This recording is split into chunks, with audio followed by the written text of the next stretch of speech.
I'll start this video with two readings from Carl C.G. Jung, or Jung. I don't know how to pronounce his name, like I don't know how to pronounce every word in every language in the world, but I sure know how to read their books nevertheless. We go to page 168, a parallel from pagan antiquity. We'll start with psyche and symbol, because we are in the symbol part of my series at this point. If you made it this far, congratulations. I know I've ranted a lot, it's been a lot of static, and I apologize, but if you made it this far, you're doing what you're supposed to.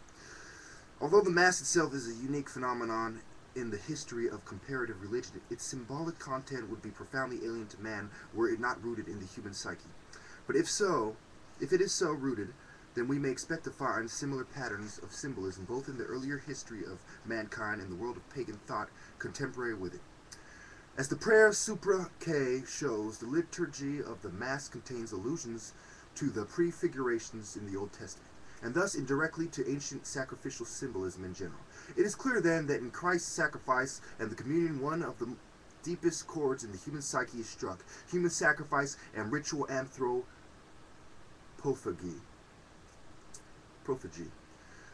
Unfortunately, I cannot enter into the wealth of ethnological material in question here, so much content myself with mentioning the ritual slaying of the king to promote the fertility of the land and the prosperity of his people, the renewal and revivification of the Lord through human sacrifice and the totem meal, the purpose of which was to reunite the participants with the life of their ancestors. So he's talking about the parallels between Christianity and the Aztec culture and how you get back to your ancestors through these symbolic rituals. You know what, I'm going to run out of time. I'm already at 2 minutes, so let me jump ahead to page 170. And upon the next day, the body of Huitzilopochtli died, and he who slew him was the priest known as Quetzalcoatl. And that which he slew him was a dart pointed with flint, which he shot into his heart. He died in the presence of Montezuma, and of the keeper of the god who verily spoke to Huitzilopochtli, who verily appeared before him, who indeed could make him offerings, and of four masters of the youth front ranks. Before all of them died, Huitzilopochtli, and when he had died, thereupon they broke up his body of dough. His heart was a proportion to Montezuma, and as for the rest of his members, which were made as it were to be his bones, they were distributed and divided up among all. Each year they ate it, and when they divided up amongst themselves his body made of dough, it was broken up exceedingly small, very fine, as small as seeds. The youths ate it. So they broke up the dough in the Aztec culture as well. I would love to read you this book. Asians and me were like this. My best friend, well, I don't want to undermine my friendships with other people, but a close friend of mine is an Asian, non-Arab Muslim, you know, and he doesn't exactly agree with me about everything either, but I'm sure he agrees with me about a lot of things. We go to, I'm going to read the other Jung, portable Jung, page 363. On the top of the page, you know, it's psychology and alchemy. Notice he makes the same kind of parallels I do into the occult, into religion and science and medicine, all in the same basket.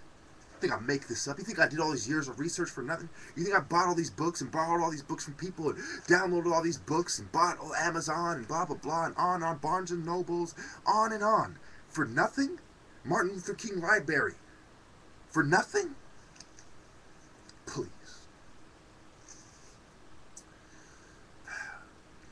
The Mandalas in the dreams. For the sake of completeness, I will recapitulate the mandala symbol. Excuse me. Thinking of South African psychiatrists. Anyway, which occur in the initial dreams and visions already discussed. The snake that described a circle round the dreamer, the blue flower, the man with the gold coins in his hand, and the enclosed space for a variety performance. The red ball, the globe. The next mandala symbol occurs in the first dream of the new series. He's talking about mandala symbols. He's talking about alchemy and religion and medicine. Okay? He goes on to talk about, I'm going to read a few captions so you get the idea of what he's talking about. An unknown woman is pursuing the dreamer. He keeps her running around in a circle. That's the sixth dream. Seventh dream. The anima accuses the dreamer of paying too little attention to her. There's a clock that says 5 minutes to the hour. Another dream. Symbols. On board a ship, the dreamer is occupied with a new method of taking his bearings. Sometimes he is too far away and sometimes too near. The right spot is in the middle. There's a chart on which is drawn a circle with its center.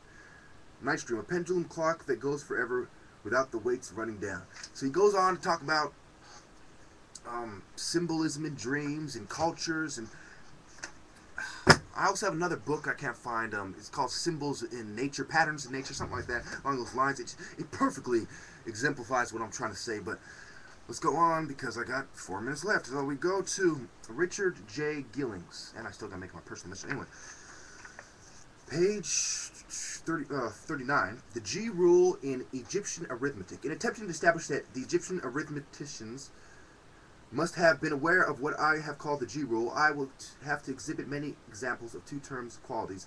By far the greatest number of instances where the scribes appear to have used the G rule in one form or another in the Rikoto and the 87 problems of the RMP, in the MMP and the KP. However, it will be convenient to use that the equalities of the MELR for purposes of illustration and demonstration, even though the EMLR itself will not be considered until Chapter 9. These references and the small numerical magnitudes lend themselves to such convenient analysis that I cannot ignore the opportunity provided by the EMLR. The G rule is, to my knowledge,